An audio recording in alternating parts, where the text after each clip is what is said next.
Record ఆడి నోరేవో రికార్డులే. ఇదంతా ఒట్టి బుకాయిపురా. మనకు ఎగరాం పెట్టడానికి ఆ ఎగరామం ఏంటో తెలుద్దాం. ఎట్టా? ఏమీ లేదు, మేమంతా భూమి లేని రైతులు, మాకు ఆ బంజరు ఇప్పించదని కలెక్టర్ గారికి పిటిషన్ పెడదాం. సిసలైన మాట. తీగలాగితే డొంకంతా కదులుతుంది, ఆ బంజర్ సంగతి బయటపడుతుంది. కలెక్టర్ గారు ఏం చేస్తాడరా అబ్బాయి? సాగరయ్య అదేంటి ఆ గోమూరు పుట్టి పేరుతో గవర్నమెంట్ వాళ్ళ దగ్గర తెచ్చుకున్నాడుగా. అది 200 ఎకరాలే, కానీ కరణంతో లాలు చేయి దొంగ సాగు చేయిస్తున్నాడు. కావలిస్తే మెల్లగా కంచులు అడుగు చెబుతాడు. చేసేది దొంగ వ్యవసాయం, అందులో మనకందరికీ కౌళ్ళకి ఇవ్వడమా? భలే పాయింట్ గుర్తుకు తెచ్చావా? అసలు ఈ గ్రోమోర్ ఫుడ్ స్కీమ్ కింద భూములు తెచ్చుకున్న వాళ్ళు కౌళ్ళకి ఇవ్వకూడదు. మొత్తానికి అన్ని తెలిసే ఆయన తర్వాతే 2 సార్లు భూగోళం తిరిగి వచ్చాను. రాయి వేణు, ఇప్పుడే రాయి, అది కూడా రాయి. ఇయ్యాలే పూట్లో పంపిద్దాం. పోస్టులు ఎందుకు? కలెక్టర్ గారు మన కుమ్మరపాలెంలోనే క్యాంపు చేస్తున్నారు. కుదురు వెళ్ళి దాకా చేయరాదు. అట్లా పుచ్చుకుంటారంటావా దొరలు? తెల్లవారుల కాలం కాలే బోసే తాత, రోజులు మారాయి. అవును, ప్రజలు కోరినప్పుడు అన్యాయం జరుగుతున్నప్పుడు ప్రజల మాట వినాలి, అది రూల్స్. రైట్. న్యాయానికి భయం ఎందుకు? కానివ్వండి. ఈ దెబ్బతో సాగరయ్య రైఫిల్ షాట్ పడ్డట్టు గిర్రాన్ని తిరిగి పడాలి. మాట అంటే మాట, షూట్ అంటే షూటే. గురువాజ్ఞ. రాయండి. ఇంకొక మాట, పిటిషన్ పెట్టగానే అయిపోదు. సాగరయ్య ఇంకా ఎన్నో కుట్రలు పనొచ్చు, అదేమి సాగనివ్వకూడదు. పట్టుబట్టి కలెక్టర్ గారిని ఇక్కడికి తీసుకురావాలి. ఊరు గూడెం ఒకే మాట మీద నిలబడి ఇక్కడ జరిగే అన్యాయాలన్నీ తిరిగి చెప్పాలి.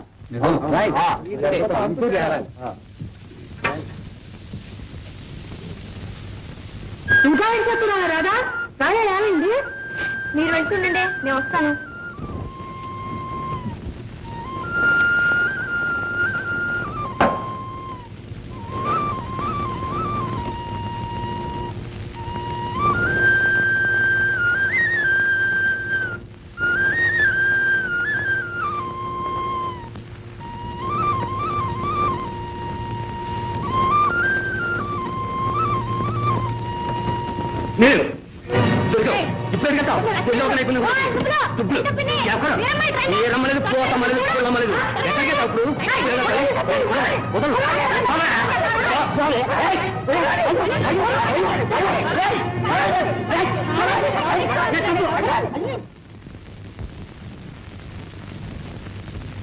ఏరా నీ ముఖం అట్టాగుంది? ఏముంది? యుద్ధం, రామరావణ యుద్ధం, పటాపట్. ఇదిగో రాజులు. అదేమిట్రా, ఏదో పోరంబో పని చేసుకుంటాండి, తెరిచి కొట్టుంటుంది. అదేరా తిరుపతి, మాట్లాడు. వస్తా బాబయ్య. సగల గారు కొంపలు అంటుకున్నాయండి, కొంపలు అంటుకున్నాయి. ఎవరు మనమే బాబు, మనమే. ఆరేదో పని వెళ్తుంటే ఊరికి అరుస్తాం ఎందుకయ్యా మీరు మీద కాకిలాగా? నీకు తెలియదు ఊరుకోరా ముద్ద. జిల్లా కలెక్టర్ మన పుట్టముచ్చడానికి ఏమిటి కంగారు? ఇంకా అడుగుతారు ఏంటండి? మన ఊరు నుంచి పిటిషన్లు పోయాయి, పిటిషన్లు. రేపు వస్తున్నాడు తనిఖీకి. ఎంత రౌండ్ కట్ చేసిన పని. ఏడ్చాడు. ఈ గోచిపాత రాయల మాట కలెక్టర్ గారు లెక్క చేసినప్పుడు కదా. అనుకోండి బాబు, రోజులు మారాయి. ఏమీ లేదు, సప్లైలన్నీ మస్తుగా నువ్వు ఏర్పాటు చెయ్యి. అవన్నీ ఏం పనిచేయవు బాబు, అందులో ప్రమాదం కూడాను. ఏ పుట్టులో ఏ బాగుందో ఎవరికి తెలుసు. కానీ అట్నుంచి నరుక్కొద్దాం. ఇంకా నరకవలసిందే.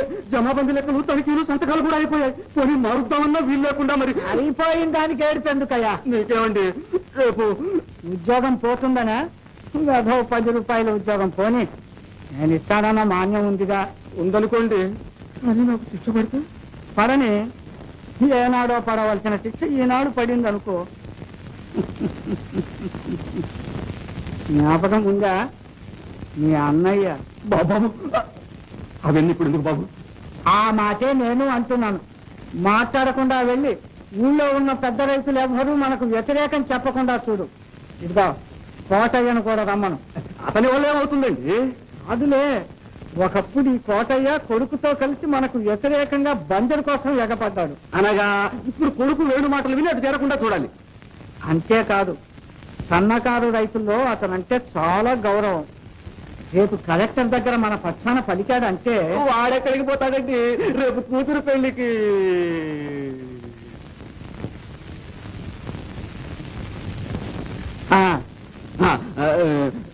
ఇప్పుడు ఎక్కడున్నావు?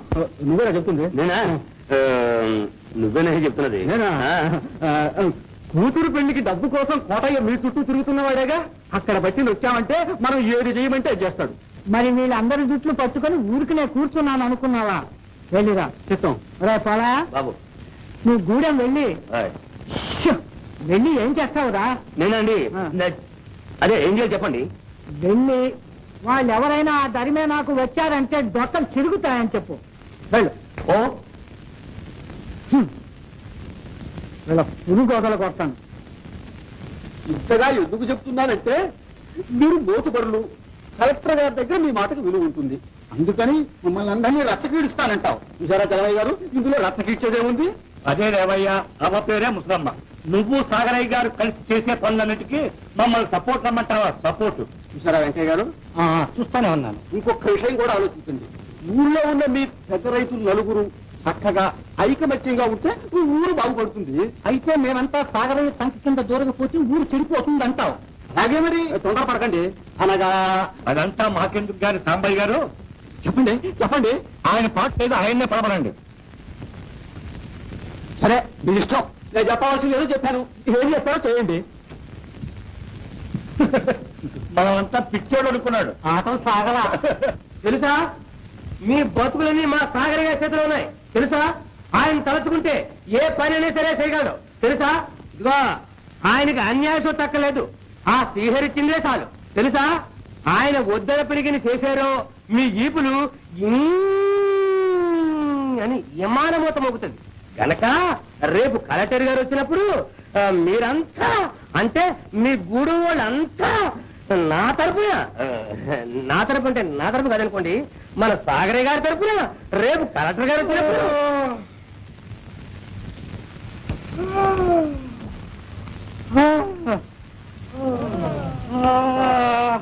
ఏంటి ఆయన నిద్రపోడు మొక్కలో చెప్పేది నిజంగా ఆవలింటారో. ఇదే మీటింగమా మరోట? ఆహా ఓలు బొమ్మరాట. ఏతిగా వచ్చాడు లేకుండా రే యూసఫు, నీ బొంగులు ఎలుగుడతాను తెలుసా? ఆ రోజులు మారే తెలుసా? అనుండ్రా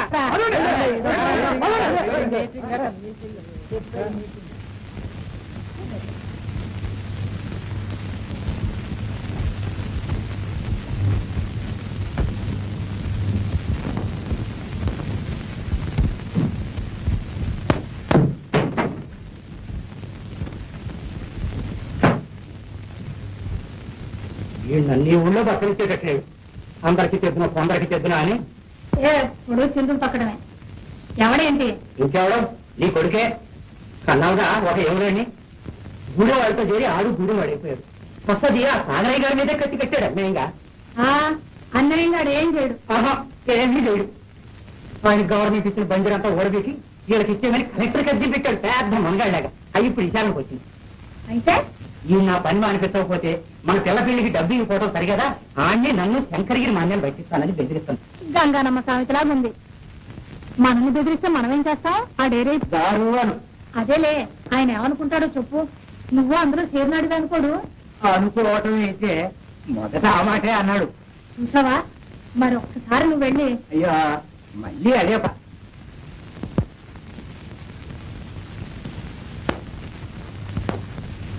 నువ్వు వెళ్ళవే. ఇందుకన్నమాట ఈ చదువంతాను. రాగేసండి రే ఆ తట్టు ఒక కాకుండకూడదు, ఒక కాకుండకూడదు. అంత దారుణం చేస్తున్నావా కరణం గారు? ఉండవా అప్లికేషన్ పెట్టుకోపా.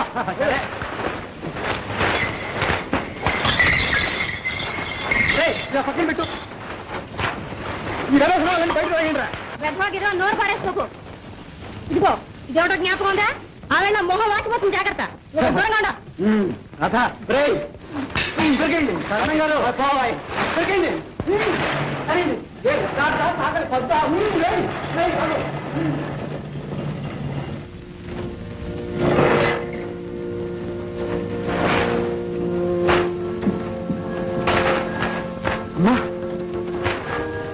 రాక మంచి సంబరంలో వచ్చా వీరమ్మా. మేము వేస్తున్న పాటకి పెనాల్టీ కట్టలేదా? అందుకని ఆ పాపిష్టీకరణ పని చేయిస్తున్నాడు. దీనికంతా కారణం వేరే ఉందిరమ్మా. విన్నాను నాయన. ఆ కసిట్లా తీర్చుకుంటున్నారమ్మా. ఉంటున్నావే వీరమ్మా, ఆ ఇల్లు పీకేస్తే పీకేశారులేమ్మా. ఈ ఇల్లన్నీ వేణువే. మా వసారాలో కూర్చుని మాట్లాడుకోండి అమ్మా. రామ్మా రెండత్తయ్య.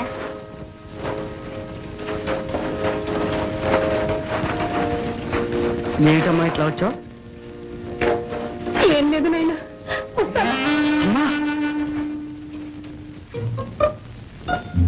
అమ్మా బాగా చేసావు అమ్మా. వెంకటాద్రి కొడుకు అదృష్టవంతులే. ఏమిటన్నా నువ్వు కూడా ఒత్తడి కన్నా అందే తల్లి.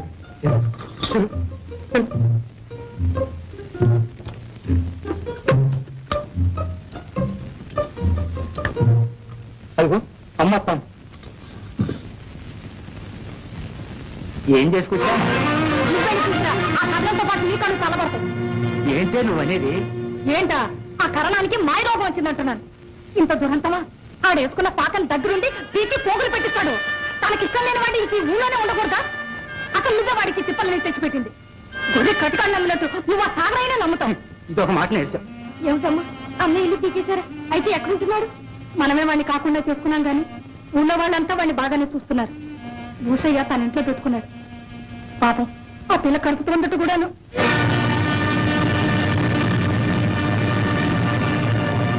వెళ్ళు, నీకు ఇప్పుడేం తెలవదులే. అమ్మా నేను ఈసారి వెళ్ళి చూసొస్తానే. ఇప్పుడు వద్దమ్మా, తర్వాత వెళ్దు గాని రా.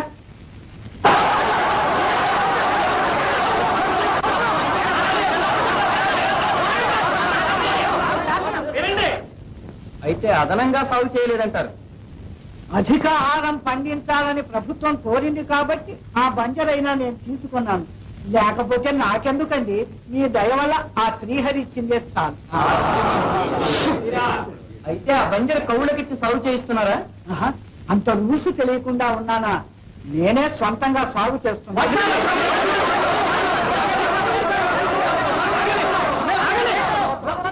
గలం చేస్తే అవతల గంటించేస్తాను తెలుసా? నిశ్శబ్దంగా కూర్చోండి. చెప్పండి. చూశారా? వచ్చి కాకి మూక. వీళ్ళెవ్వరూ రైతులు కారు, నా కూలీలు. వీళ్ళల్లో ఎవరికి కౌలు చేసే తాహత లేదు. అంతా తాడు బొంగరం లేని గోచిపాతరాయలు. వీళ్ళను రైతులు అనడం మా రైతాంగానికే అవమానమని మనవి చేస్తున్నాను. వీళ్లకు బంజరునిస్తే గ్రోమోర్ ఫుడ్ స్కీమ్ ప్రయత్నం అంతా వ్యర్థమవుతుంది. ఎక్కువగా రెమిషన్లు ఇవ్వవలసి వస్తుంది. ప్రభుత్వానికి ఆదాయం తగ్గుతుంది. అవును, అక్షరాల నిజం. అనగా పచ్చపచ్చగా ఉన్నానని ఓరవలేక కేవలం ఈర్ష్యతోనూ ద్వేషంతోనూ ఈ పని చేశారు. గ్రామాల్లో పార్టీలు కట్టి కక్షలు పెంచి శాంతి భద్రతలకు భంగం కలిగిస్తున్నారు. కనుక ప్రభుత్వం వారు వీళ్ళను ఒక కంట కనిపెడుతూ ఉండాలని కూడా మనవి చేస్తున్నాను. కావాలంటే పెద్దవాడు, యోగ్యుడు, మర్యాదస్తుడు ఆ కోటయ్యని అడగండి. ఎవరా కోటయ్య?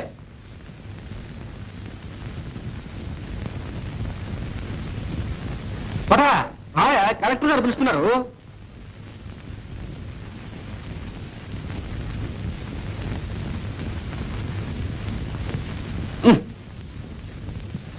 రావయ్యా, పర్వాలేదు.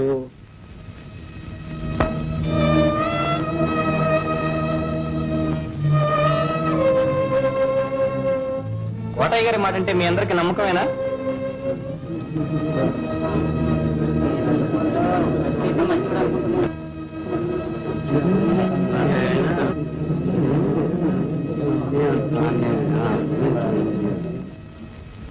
అవును, ఆయన మాట మీద మాకు నమ్మకం ఉంది. చెప్పమనండి. ఆయన అంటే మాకెంతో గౌరవం. చెప్పమనండి.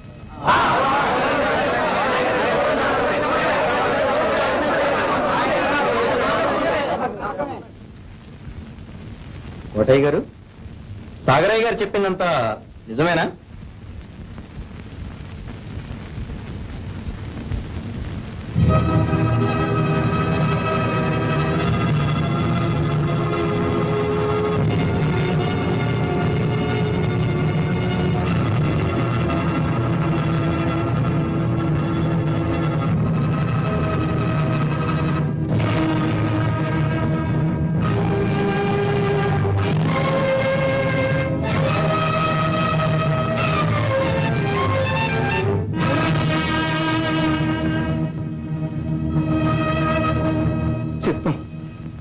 సాగరయ్య గారు చెప్పినవన్నీ నిజమేనండి.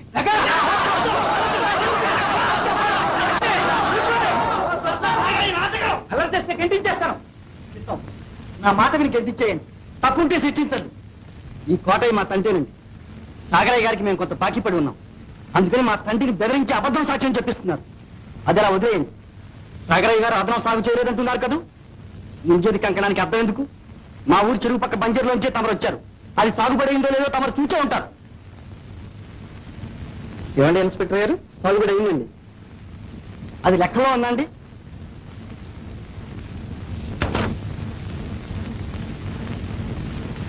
ఏం కరణం? చిత్తం ఏం చెప్పమంటారు? నిజం చెప్పమంటారు. గూడెం వాళ్ళ శ్మశానంలోంచి కొంత ఆక్రమించి సాగరయ్య సాగు చేశాడా లేదా? సర్వేరాయ్ కూడా ఓడబెరికేశాడే, కొలతలు తప్పని. ఆ 2వ నెంబర్ గ్రామాలకేగా సాగరయ్య గారికి ఇచ్చిన బంజరు. అబ్బాయి కలెక్టర్ గారు, కాస్త నెమ్మదిగా మాట్లాడు. ఈ కరణం బ్రేకులు మన దగ్గర పడవ తగ్గు. కరణం గారు, చిత్తం మీరు మాట్లాడండి. ఆ 2వ నెంబర్ గ్రామాలకేగా సాగరయ్య గారికి ఇచ్చిన బంజరు. దానికి అవతల బంజరు కూడా సాగైందే. ఎవరు చేశారు? చిత్తం ఇదంతా నా మీద గిట్టక చేస్తున్న ప్రచారం. అది ఎవరు సాగు చేశారో నేను కాదు.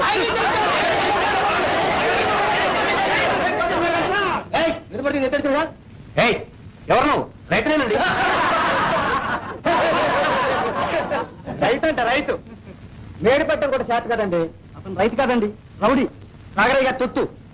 వేణు, నా సంగతి తెలుసా? తెలుస్తూనే ఉంది. నోతల పో. నన్ను పొమ్మంటారండి.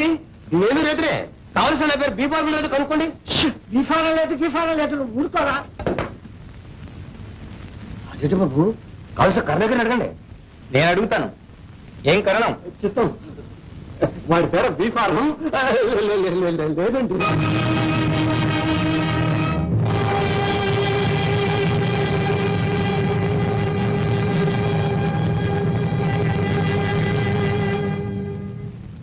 అసలు ఈ ఊళ్ళో ఇంకా ఎవరికైనా బీఫారాలు ఉన్నాయా? చిత్తం లేవండి.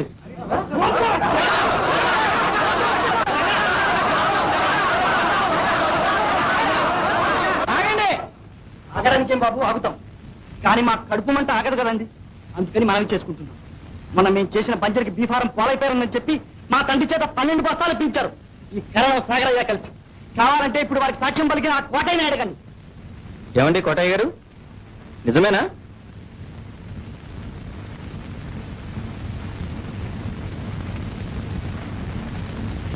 మాట్లాడండి, నిజమేనా?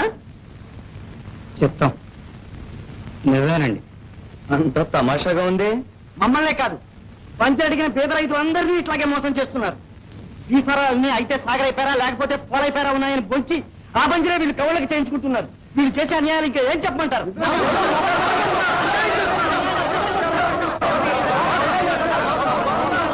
ఎక్కడికి? తమకు కాఫీ పలహారాలు అది సప్లై లేవక్కర్లేదు. నువ్వు అక్కడ ఉండు, నీతో పని ఉంది. చెప్తాం.